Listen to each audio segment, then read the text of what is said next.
Thank you once again for making Locked On Cougars your first listen of the day. Hope you're having a fantastic Friday. Whenever you hear this, I am fired up because BYU basketball got another big-time commitment with Tyler Mrus joining the BYU basketball program. Surprised that Idaho Vandal fans aren't all up in their feels about him leaving the Idaho. No, here's the deal. The transfer portal, it's a give and take thing. BYU lost guys this year in the transfer portal, but obviously they have taken back a lot of their own. And Tyler Mrus is the latest for the BYU basketball program. We talked about him earlier on this week. If you're a Locked On Cougars not an insider group member, if you're just a Locked On Cougars everydayer, you can just remember that we did a podcast and we talked about him extensively. He's 6'7". He's long, he's lean, and he shot the three at an extremely high level last year for the Idaho Vandals. This is a kid who started out his career at the Division II level, playing for Alaska Fairbanks up there in the Great White North. Then transfers to Idaho. I actually had a medical redshirt his first season at Idaho after playing just a couple of games. Then this past year bounces back, as I said, with a 38.2% three-point percentage. That's exactly what BYU envisions for him. And then, in fact, I think BYU is probably envisioning him shooting at an even higher clip because of the weapons BYU will surround him with. He should have plenty of open looks.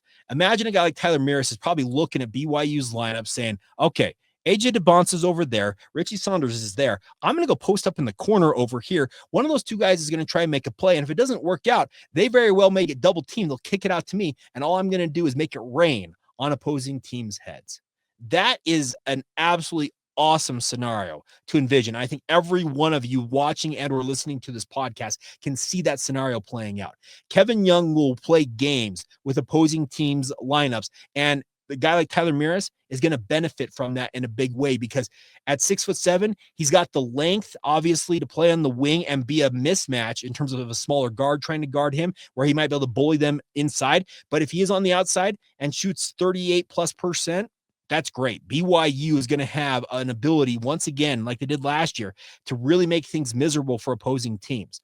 I think BYU's other thing they're trying to do with guys like Tyler Mrus joining this roster is they want to make it as deep a rotation as possible once again. I think Kevin Young realized something last year is that if he has enough guys, you can play a 10, 11, 12-man rotation and absolutely wear out opposing teams. You can throw different lineups at different teams. If a team comes in with a 5-out alignment where they don't have anybody that tall, guess what? BYU can counter that with their oversized wings because AJ DeBonce, Richie Saunders, and a guy like Tyler Mrus, the shortest guy is Richie at 6'6". AJ DeBonce is 6'9". Mrus is 6'7". There are very few teams out there that can match the size BYU can throw on the court. And you added a Keba Keita out there. It looks like BYU is going to toy with some of these lineups this year. Now, when you get into Big 12 play, the likes of Houston, et cetera, they will make you work for it. But I think BYU learned a lot about themselves. And with the upperclassmen coming back, and in this case, Tyler Mrus, he's got Division I experience, and he's going to be an upperclassman. He'll be a junior, so he's got 2 years of eligibility remaining. So he's got time to continue to develop within the BYU system.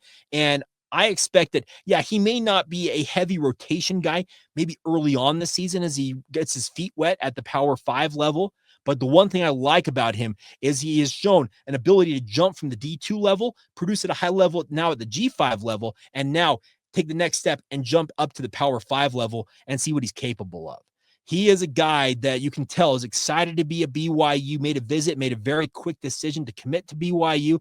And I had some communication with him. I reached out to him and said, hey, is there anything you want to pass along to BYU fans? What was his response? Let's go win a natty. Speaking of the national title. So there's some confidence there. This BYU roster is shaping up very nicely for year 2 of the Kevin Young era, and for good reason.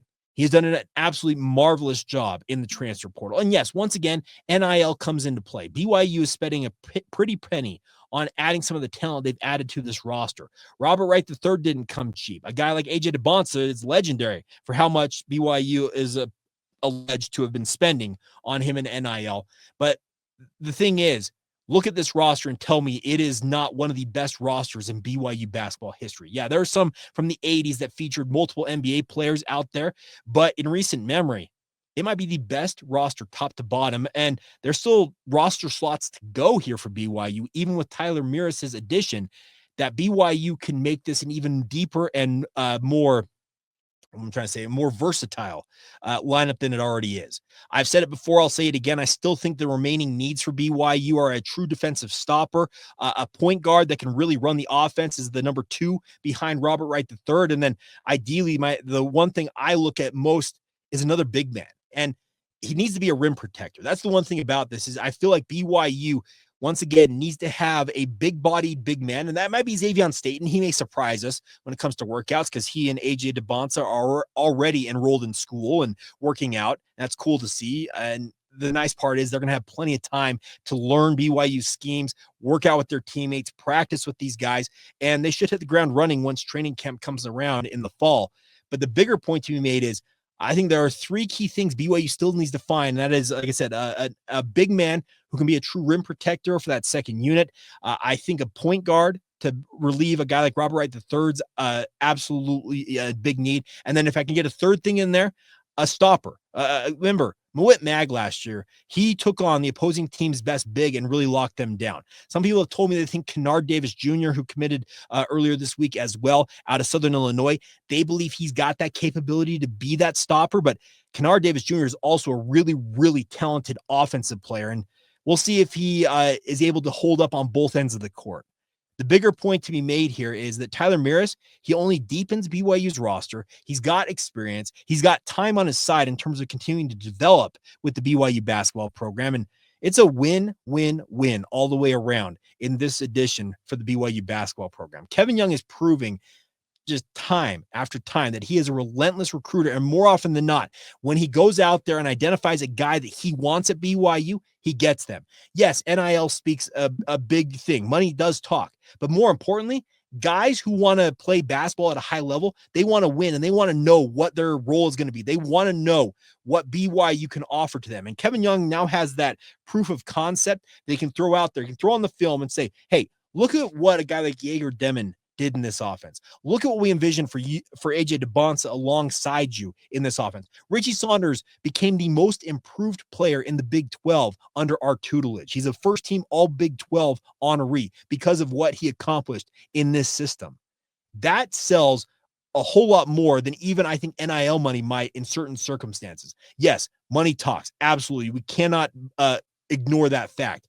But guys want to be in situations where they're going to succeed and more importantly, where they're going to win. I think Tyler Mrus understands that. And BYU, I think this roster is shaping up to be absolutely electric, elite, and dare I say, championship material? We'll see what happens. But Kevin Young's chasing it all. He wants the glory. He wants the hardware. And if you're a Cougar fan, get excited because it sure looks like he is building BYU into something special this coming season. All right, we're going to finish up today's show with your questions. Obviously, our Locked On Cougars Insider Group, we do it every single week with our mailbag.